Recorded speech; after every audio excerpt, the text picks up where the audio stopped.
प्यारे बच्चों, कैसे हैं आप। आज आपके लिए लेकर आए हैं कक्षा 4 का पाठ नंबर 7, दान का हिसाब। तो दान का हिसाब का मतलब क्या होता है। दान क्या होता है कि जैसे डोनेट करना, डोनेशन, फंड दे रहे हैं हम किसी चीज़ को। और हिसाब का मतलब होता है कि उसको एस्टिमेट, उसका एस्टिमेट। तो यहाँ पे हम अगर मान लो किसी को हम पैसा दे रहे हैं तो उसका हिसाब लगाते हैं। या जैसे इसका मतलब ये है, जैसे हम घर में जाते हैं, घर में का सामान लेने जाते हैं, मार्केट में जाते हैं, तो हम क्या करते हैं कि हम पैसा वगैरह लेते हैं, पैसे सामान खरीदते हैं तो पैसे लेकर जाते हैं। तो हम एक एस्टिमेट बना कर जाते हैं, हम हिसाब किताब लगा कर जाते हैं कि इतने रुपए का हमको सामान खरीदना है, तो इतने पैसे हम इतने इतना सामान खरीदेंगे तो इतने पैसे लगेंगे, तो उसके अकॉर्डिंग हम पैसे लेकर जाते हैं। तो वैसे ही ये कहानी है, लेकिन इस कहानी में दान का हिसाब का मतलब कुछ और है। बेटा यहाँ पे क्या है कि एक राजा की कहानी है, कैसे वो अपनी प्रजा को दुखी करता है, तंग करता है उनको, और पैसा नहीं देता है। लेकिन उसके बाद एक एक साधु आते हैं, सन्यासी आते हैं। सन्यासी यानी कि मोंक जो होते हैं, है ना, जो संत होते हैं वो आते हैं। और वो क्या करते हैं कि वो उनसे पैसा निकलवाते हैं और फिर गरीबों में देते हैं। तो कहानी सुनिए, आज हम सिर्फ कहानी की बात करेंगे, कुछ इम्पोर्टेंट जो बातें हैं मैं वो बताऊंगा। उसके बाद नेक्स्ट वीडियो में हम इसको पढ़ेंगे। उसके बाद थर्ड वीडियो में इसकी कम से कम 3 या 4 वीडियो बनेंगी। तो थोड़ा सा पेशेंस रखिएगा, आराम से हम करेंगे बेटा, ठीक है। तो शुरुआत करते हैं कहानी की। तो कहानी की शुरुआत होती है एक राजा से। एक राजा है जो क्या करता है, बहुत सारे अच्छे अच्छे कपड़े पहनता है, खूब अच्छे कपड़े पहनता है, अपना खूब ऐश करता है। वो अपने अपने अपने लिए वो सब कुछ करता है। अपने अपनी रॉयल्टी, लग्जरी के लिए उसको जो कुछ खाने को चाहिए, जो कुछ कपड़े पहनने को चाहिए, जूती और गहने, जो ज्वेलरी पहनता है, सब कुछ वो गहने यानी कि ज्वेलरी अपनी मर्जी से पहनता है। लेकिन क्या है कि जब उसको कहीं पर पैसा देना होता है, कहीं पर अगर उसको बोला जाए कि आप थोड़ा सा दान दे दीजिए, डोनेट कर दीजिए पैसा, तो वो क्या करता है, वो मना कर देता है। वो साफ साफ कहता है कि नहीं, मेरे पास इतने पैसे नहीं हैं, मैं क्यों दूं तुमको पैसा। तो फिर अब राजा जो होता है, राजा का एक दरबार भी होता है, जहाँ पे कॉन्फ्रेंस हॉल होता है, जहाँ पे राजा बैठता है, सभा होती है जिसको सभा बोलते हैं। तो वहाँ पे बैठ के, वहाँ पे उसके मंत्रिमंडल बैठता है, उसका जो उसके दरबार में जो भी आदमी है, सेनापति है, मंत्री है, वजीर है, और इस तरह से बहुत सारे लोग उसके उसमें बैठते हैं दरबार में। तो उस दरबार की खास बात क्या है कि राजा क्या है, राजा तो देखो कंजूस है ना। वो पैसा नहीं देता है, दान नहीं देता है। तो इसका मतलब क्या है कि अगर वो किसी को दान नहीं देगा, तो इसका मतलब वहाँ पे लोग, अच्छे लोग नहीं आएंगे। अच्छे जो जो जिनके पास नॉलेज है, या जो गरीब हैं, जो दुखी हैं, जो जेंटलमैन है, सज्जन हैं, जेंटलमैन को सज्जन बोलते हैं बेटा हिंदी में। तो वो लोग तो वहाँ पे आएंगे ही नहीं। क्यों नहीं आएंगे? क्योंकि अगर वो अच्छी बात लेकर आते हैं तो अच्छी बात को वो अप्रिसिएशन करता ही नहीं है। वो वो वो उसको बढ़ावा देता ही नहीं है कि हाँ, अब तुमने अच्छा काम किया, लो मेरी तरफ से कुछ पैसा ले लो, अपना अच्छा काम करो। वो ऐसा कुछ नहीं करता है, वो पैसा नहीं देता है। तो इसलिए वहाँ पे अच्छे लोग नहीं जाते हैं। सिर्फ वहाँ पे वो लोग जाते हैं जो सिर्फ वहाँ पे चापलूसी करते हैं। मतलब कि जैसे वो बोलता है वैसे ही, चाहे वो गलत बोल रहा है फिर भी वो बोलेंगे हाँ हाँ हाँ हाँ राजा जी, आप अच्छे बोल रहे हैं, इस तरह से। तो हुआ क्या कि उसका जो एक राज्य, उसका एक कंट्री था, एक कंट्री था, वो उस पे उसके ऊपर रूल करता था। वो एक देश था उसका। तो उस देश में क्या हुआ बेटा, क्या होता है देखो, मैंने ये बताया था आपको, इस तरफ ईस्ट होता है, वेस्ट होता है, नॉर्थ होता है, साउथ होता है। ईस्ट को पूर्व बोलते हैं, इसको पश्चिम बोलते हैं, इसको उत्तर और इसको दक्षिण बोलते हैं। तो क्या होता है, एक बार यहाँ पे इस पूर्व की साइड में वहाँ पे अकाल पड़ जाता है बेटा। अकाल मतलब होता है कि सारी फसल बर्बाद हो जाती है, बिल्कुल कुछ भी पैदा नहीं होता है। अकाल में क्या होता है कि मतलब कुछ भी खाने को नहीं होता है, और सारी फसल बर्बाद हो जाती है। जानवर तक भूखे मरने लग जाते हैं। इतनी बुरी बुरी कंडीशन हो जाती है कि आदमी मरने लगता है भूख से। सारे साधन खत्म हो जाते हैं, कुछ नहीं बचता है उसके पास। उसके बाद फिर क्या होता है भाई, अब जब वहाँ के जब जब वो राजा, जब यहाँ वो पूरे पूरे देश का राजा है, और यहाँ पे अकाल पड़ गया, यहाँ पे अकाल पड़ गया, ठीक है। और यहाँ पे अगर अकाल पड़ गया तो राजा मान लो यहाँ पे रहता है, तो जब ये पूरा देश उसका है तो इस पे भी तो उसी का हक है ना। तो जब अगर यहाँ के लोगों को प्रॉब्लम आएगी तो वो किसके पास जाएंगे? राजा के पास जाएंगे। अब देखो वो राजा कैसा था। वो राजा मतलब इतना क्या बोलेंगे उसको, कि मतलब बेरहम था। कि वो जितना भी यहाँ के लोग जितनी भी कमाई करते थे साल में, जितना भी धन, जितने भी मतलब अनाज उगाते थे, वो सारा टैक्स के रूप में तो दे देते थे। जैसे हम क्या करते हैं अभी, हम जैसे पैसा कमाते हैं, है ना, तो अभी क्या है कि हमें सरकार को टैक्स देना पड़ता है। जितना हम पैसा कमाते हैं, ज़्यादा पैसा कमाते रहेंगे, उतना हमें टैक्स देना पड़ेगा। टैक्स सभी को देना पड़ता है, चाहे वो इनडायरेक्टली चाहे वो डायरेक्टली। ठीक है, अपने माता पिता से, अपने मम्मी पापा से पूछना आप टैक्स क्या होता है, थोड़ा बहुत वो भी बताएंगे कि टैक्स कैसे देते हैं। ठीक है, कुछ मैं बता देता हूँ, कुछ आप उनसे पूछिएगा टैक्स क्या होता है। ठीक है, जैसे आप कोई बिस्किट लेके आते हैं, ठीक है, अगर आप कोई बिस्किट लेके आते हैं तो उसके ऊपर आप देखेंगे कि उसके ऊपर लिखा होता है इंक्लूसिव ऑल टैक्सेस, जहाँ पे लिखा है MRP। ठीक है, वो दिखाता हूँ कहाँ पे लिखा होता है। तो बेटा ये हमारा पार्ले जी का बिस्किट है, तो इसके ऊपर दिखाता हूँ मैं कहाँ पर। देखो यहाँ पर लिखा है MRP ₹5, और उसके नीचे लिखा है INCL डॉट, वहाँ पे उसका मतलब है इंक्लूसिव। इंक्लूसिव INCL का मतलब है इंक्लूसिव ऑफ ऑल टैक्सेस।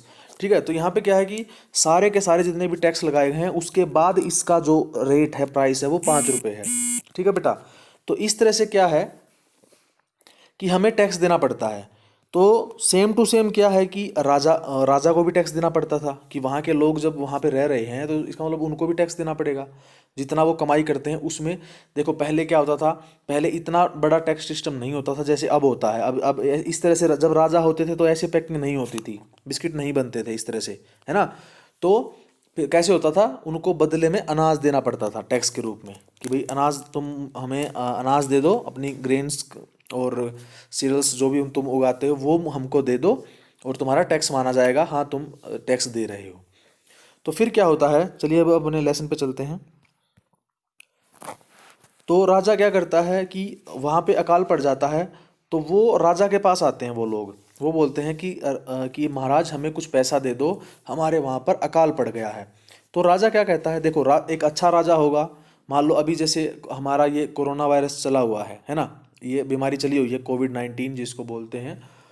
तो अब ये जो चला हुआ है, अब इसमें क्या है कि अगर अब देखो फिलहाल हमारे देश का राजा कौन है, हमारे जैसे कि हमारे प्राइम मिनिस्टर हैं। ठीक है, तो प्राइम मिनिस्टर जो हमारे प्रधानमंत्री जी हैं, नरेंद्र मोदी जी, अगर हमें कोई प्रॉब्लम होती है तो हम किसके पास जाएंगे, तो हमारे लिए कौन काम करेगा, प्रधानमंत्री जी काम करेंगे। हम उनके पास जाएंगे, उनको पता चलेगा कि यहाँ पर प्रॉब्लम हो रही है, तो देखो वो कितना काम कर रहे हैं, अभी हर जगह पे इक्विपमेंट पहुँचा रहे हैं, कितना काम कर रहे हैं, है ना। और सरकार सारे काम करती है, क्यों करती है, क्योंकि वो अच्छे हैं, उनको करना पड़ेगा। और दूसरा ये है कि अब हम टैक्स भी देते हैं, सारे काम करते हैं, तो वो टैक्स, अब जैसे सरकार के पास पैसा कहाँ से आएगा, टैक्स से ही आएगा ना पैसा। अब टैक्स नहीं देंगे तो पैसा कैसे आएगा, अब उसी को तो बोलते हैं ना, जो टैक्स नहीं देते उसको बोलते हैं ब्लैक मनी, काला धन बोलते हैं उसको। ठीक है बेटा, तो अब क्या है कि जो टैक्स नहीं देता है उसको काला धन बोल देते हैं। ठीक है, आपने सुना भी होगा। अब उसके बाद हम बात करते हैं कि जो राजा है वो कहता है कि ये तो भगवान की मार है। भगवान की मार का मतलब वो कहता है कि ये तो भगवान ने किया, मैंने थोड़ी किया है। अब सोचो कि भाई अगर हम अभी हमारे देश में क्या पूरे वर्ल्ड में ही चला हुआ है, पूरे विश्व में चला हुआ है बीमारी, ये बीमारी चली हुई है कोविड-19। तो सोचो कि अब सारे गवर्नमेंट के जो भी पूरे सभी देशों के PM हैं, या प्रेसिडेंट हैं, राष्ट्रपति या प्रधानमंत्री, अगर मना कर दें कि नहीं मैं तो कुछ नहीं करूँगा, तो कैसे काम चलेगा, नहीं ऐसे नहीं चलेगा। लेकिन वो राजा ऐसा ही था, उसने बोला कि नहीं मैं नहीं दूंगा कुछ भी, मेरे पास इतने पैसे नहीं हैं। उसने बोला कि भाई, उसने बोला कि मैं तुमको कोई पैसा नहीं देने वाला हूँ, तुम अपने आप करो, तुमको जो करना है, इसमें मेरा कोई हाथ नहीं है, मैंने नहीं किया है ये, अगर अकाल पड़ा है तो लोग कहते हैं कि महाराज राज भंडार से हमारी थोड़ी सी हेल्प कर दो। राज भंडार होता है बेटा जहाँ पे राजा का जो पैसा है वो जमा होता है, वहाँ पे उसको ट्रेजरी बोला जाता है इंग्लिश में। ठीक है, तो वो कहते हैं कि हम, अगर आप हमें कुछ पैसा दे देंगे तो हम दूसरे देशों से अनाज खरीद लेंगे और अपनी जान बचा लेंगे, क्योंकि भूखे नहीं मरेंगे। मैंने बताया था ना शुरू में कि देखो यहाँ पे एक गाय लेटी हुई है, और देखो वो भूखी मर रही है, क्योंकि उसके पास भी खाने के लिए कुछ नहीं है, ना तो पेड़ पौधे हो रहे हैं, ना घास फूस हो रहा है, बिल्कुल खत्म हो गया सब कुछ। तो वो भी देखो बेचारी कितनी कमजोर हो गई है, उसकी हड्डियां दिख रही हैं, बोन्स। तो राजा कहता है फिर कि भाई कल, आज तो अकाल पड़ा है, कल को भूकंप आ जाएगा, परसों कुछ और सुनूंगा। तो तो इसका मतलब तो मैं तो तुम्हें ही डोनेट दान करता रहूंगा, तुम्हें डोनेट करता रहूंगा पैसे, ऐसे तो मेरे सारे पैसे खत्म हो जाएंगे। तो लेकिन क्या हुआ कि जो अकाल है वो फैलता रहा। रोज रोज लोग मरने लगे, हर रोज, जैसे अभी कोविड, इससे कोरोना वायरस की वजह से लोग मर रहे हैं, वैसे ही लोग मरने लगे बहुत सारे। तो फिर वो राजा के पास गए कि भैया राजा कुछ कर दे हमारे लिए। तो राजा ने कहा कि उन्होंने राजा से कहा कि महाराज, हमें सिर्फ 10,000 रुपये दे दो, ओनली 10,000 रुपीज़ हमें दे दो। हम आधा पेट खाकर भी आधा पेट खाकर भी जिंदा रह लेंगे। तो राजा ने कहा कि अरे तुमको 10,000 रुपये कम लगते हैं क्या, इससे अच्छा तो तुम मर ही जाओ। तो फिर क्या हुआ, एक आदमी ने बोला, उसमें उनमें से एक आदमी जो साथ में था वो कहता है कि भगवान ने आपको बहुत सारे पैसे दिए हैं, लाखों रुपए दिए हैं, लेकिन आप उनमें आपके पास तो धन का सागर भरा पड़ा है, समुद्र भरा पड़ा है। तो उनमें से आप थोड़ा सा हमें दे देंगे तो आपको क्या हो जाएगा, आपका क्या नुकसान हो जाएगा। तो राजा कहता है कि भाई मेरे जो राजकोष है, मेरी जो ट्रेजरी है, उसमें तो बहुत सारा पैसा है, तो इसका मतलब ये थोड़ी है कि मैं तुमको ऐसे ही फ्री में दे दूंगा, ऐसे ही लुटा दूंगा। तो फिर एक दूसरा आदमी ये कहता है कि आप अपने लिए तो इतना सारा पैसा खर्च करते हैं, खूब सारा अपने नए नए तरीके से पहनते हैं, अपने नए कपड़े पहनते हैं हर रोज़, और खाना पीना जो भी है सब कुछ अपना करते हैं। तो अगर थोड़ी सी हमारी मदद हो जाए तो हमारी भी जान बच जाएगी। तो राजा को गुस्सा आ जाता है, राजा कहता है कि अगर ज़्यादा बोले तो तुम्हारे लिए अच्छा नहीं होगा। तो फिर वहाँ से क्या है कि वो लोग चले जाते हैं।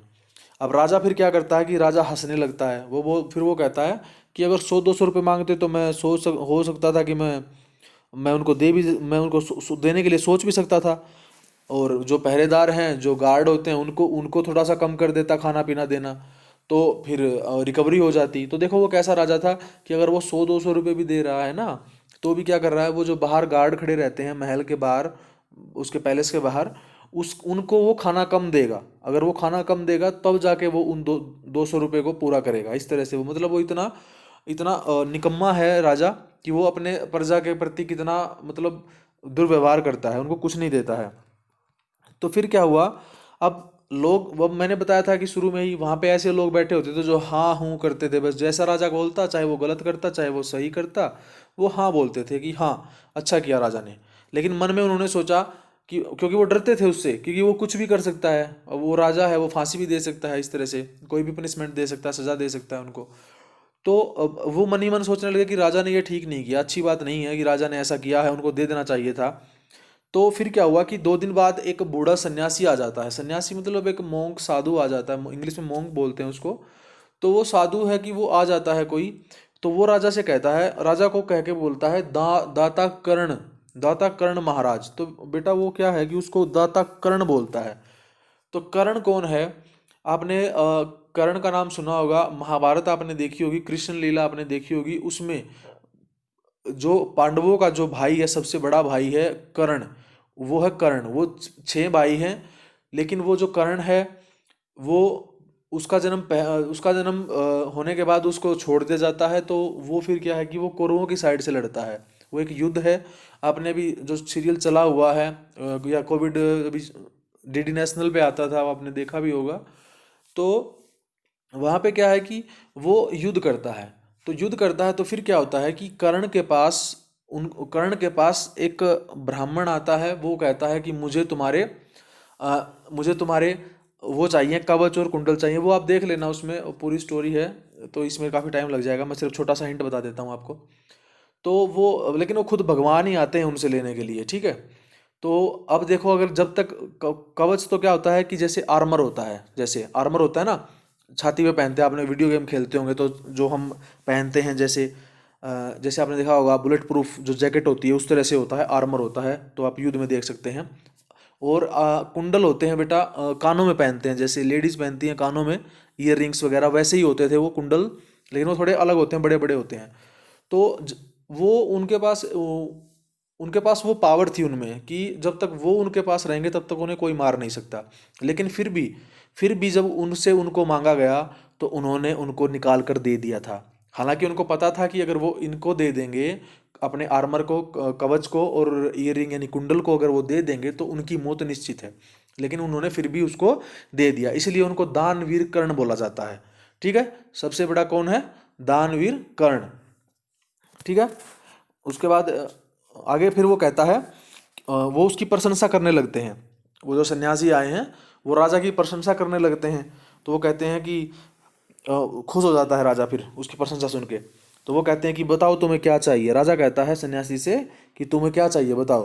तो वो कहता है कि मुझे ज़्यादा कुछ नहीं चाहिए, मुझे मैं ना जितना पैसा मैं जो जैसे आज 1 रुपये लूँगा तो कल उसका दुगना लूँगा, उसके बाद तीसरे दिन उसका दुगना लूँगा, चौथे दिन उसका दुगना लूँगा। तो राजा सोचता है कि अरे ये तो कोई बड़ी बात नहीं है। फिर वो बोलता है, पहले तो वो डर जाता है कि भाई अच्छा ये तो एकदम से अगर इसने 1,000 रुपये मांग लिए तो ये अगर जैसे लाख रुपए मांग लिए तो फिर अगले दिन फिर डबल मांगेगा, फिर डबल मांगेगा। लेकिन सन्यासी ने क्या बोला कि मैं 1 रुपये से शुरू करूंगा, पहले दिन मुझे तुम 1 रुपया देना, दूसरे दिन मैं उसका दुगना यानी कि 2 रुपये, तीसरे दिन उसका दुगना 4 रुपये, इस तरह से लूंगा। तो क्या हुआ, अब यहाँ पे आप देखेंगे ये है वो हिसाब। मैंने जब लेसन का जो नाम है, पाठ का नाम, वो इस तरह से है, दान का हिसाब। तो पहले दिन उसने लिया 1 रुपया, उसके दूसरे दिन उसका दो गुना, उसके बाद फिर उसका 2 टाइम। देखो यहाँ पे हर बार 2 टाइम मल्टीप्लाई हो रहा है यहाँ पे, है ना। तो आखिरी में जाके 20 दिन के बाद 20वें दिन उसको देना पड़ेगा कितना, 10,48,575 रुपये उसको देना पड़ेगा। अब राजा ने शुरू में सोचा कि तो छोटा सा मांग रहा है, लेकिन सोचो कि बार बार उसको मल्टीप्लाई करना पड़ रहा है। अगर उसको बार बार 2 से मल्टीप्लाई करते रहेंगे तो वो कितने रुपए हो जाएंगे, 10,48,575 रुपये हो जाएंगे। तो जैसे जैसे अब राजा ने बोल दिया कि हाँ ले लो तुम, कोई दिक्कत नहीं है। अब वो 1 दिन लेने लगा, 2 दिन, 4 दिन, 5 दिन, 10 दिन जैसे हुए, तो अब उसका जो भंडार था, पैसे जहाँ से पैसे रखे थे, जिसको मैंने बोला था राजकोष ट्रेजरी, वो उसमें से पैसा खत्म होने लगा। अब वहाँ पे जो पैसे का हिसाब किताब रखता है उसको बोलते हैं भंडारी, ट्रेजरार जिसको बोलते हैं, ठीक है। तो वो क्या है कि उन्होंने हिसाब लगाया कि भाई पैसा कहाँ जा रहा है, तो उन्होंने देखा कि पैसा तो वहाँ पे इतना पैसा जा रहा है। तो फिर उन्होंने क्या किया, उन्होंने हिसाब लगाया, तो पूरा हिसाब एस्टिमेट लगाया 20 दिन का, 20 दिन के लिए बोला था। अब तब तक उनके 20 दिन नहीं हुए थे, उससे पहले ही, ठीक है। तो फिर क्या हुआ कि उन्होंने कहा कि भाई इनके तो 10,48,575 रुपये हो रहे हैं। तो मंत्री को गुस्सा आ गया। तो भंडारी ने बोला कि अरे मैं सच कह रहा हूँ, इतना ही लगेगा। तो फिर वो राजा के पास जाते हैं। राजा ने कहा कि अरे ऐसा कैसे हो रहा है। तो राजा फिर घबरा गया कि ये तो 10,48,575 रुपये ले लेगा, ऐसे कैसे काम चलेगा। फिर वो सन्यासी लेने आता है पैसे। तो वो उसके सामने गिड़गिड़ाता है, उसके सामने हाथ जोड़ता है, बोलता है कि अरे आप इतने पैसे का क्या करेंगे, आप हमें रहने दीजिए, इतना पैसा मत लीजिए, मैं आपके आगे हाथ जोड़ता हूँ। तो फिर क्या हुआ, तो फिर उसने बोला कि अगर मैं सारे पैसे आपको ही दे दूंगा तो मेरा जो राजकाज है, राजकाज मतलब एडमिनिस्ट्रेशन, यानी कि मैं अपना अपने देश में काम कैसे करूंगा। तो फिर सन्यासी ने क्या कहा, सन्यासी ने कहा कि तुम्हारे राज्य में लोग भूख से मर रहे हैं, अकाल से मर रहे हैं, मुझे तुम केवल 50,000 रुपये दे दो, मैं यहाँ से चुपचाप चला जाऊँगा, मैं समझूंगा कि तुमने मुझे अपना जो दान है, जो भिक्षा है, वो मुझे दे दी। तो राजा कहता है कि परंतु उस दिन जो आदमी आया था उसने तो बोला था कि मुझे 10,000 रुपये चाहिए। मैंने बताया था ना अभी पहले कि वो उन्होंने बोला था कि 10,000 रुपये दे दो। लेकिन सन्यासी ने क्या कहा, नहीं मुझे तो 50,000 ही रुपये चाहिए, मैं कम नहीं लूँगा 1 रुपया भी। अब वो राजा बहुत गिड़गिड़ाने लगा, हाथ पैर जोड़ने लगा। लेकिन सन्यासी नहीं माना, बिल्कुल भी नहीं माना। उसने बोला कि नहीं, मुझे 50,000 रुपये ही चाहिए, 50,000 लेकर ही जाऊँगा मैं। तो जब राजा ने 50,000 रुपये दे दिए तो सन्यासी ने क्या किया, सन्यासी ने वो सारा पैसा ले जाकर उन गांव वालों को दे दिया। और वो ये बोला, और देखो सन्यासी कितना अच्छा था, उसने ये नहीं बोला कि ये पैसा मैं लाया हूँ, ये पैसा मैं दे रहा हूँ। उसने बोला कि ये पैसा जो है, ये पैसा तुम्हारे राजा ने दिया है। तो लोगों ने सोचा कि हमारा राजा तो कितना अच्छा है, उसने हमारे लिए 50,000 रुपये भेजे हैं, हमने तो सिर्फ 10,000 रुपये मांगे थे, है ना। तो इस तरह से वो सन्यासी जो है अपने ज्ञान से, अपने इंटेलिजेंस से क्या करता है, वो राजा को अच्छा बना देता है और लोगों की मदद भी कर देता है।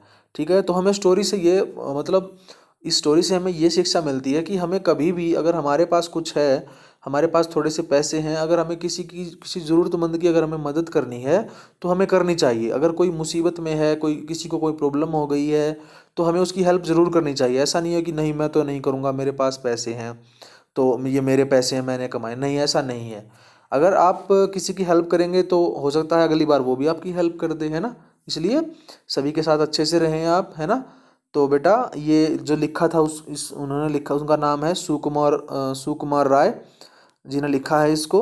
तो बेटा ये इसकी पूरी स्टोरी थी। अगले वीडियो में हम इसको सिर्फ पढ़ेंगे, इसके वर्ड मीनिंग वगैरह करेंगे, साथ साथ लिखेंगे, और फिर उसके बाद लास्ट वीडियो में 3 से 4 वीडियो हो जाएंगे बेटा।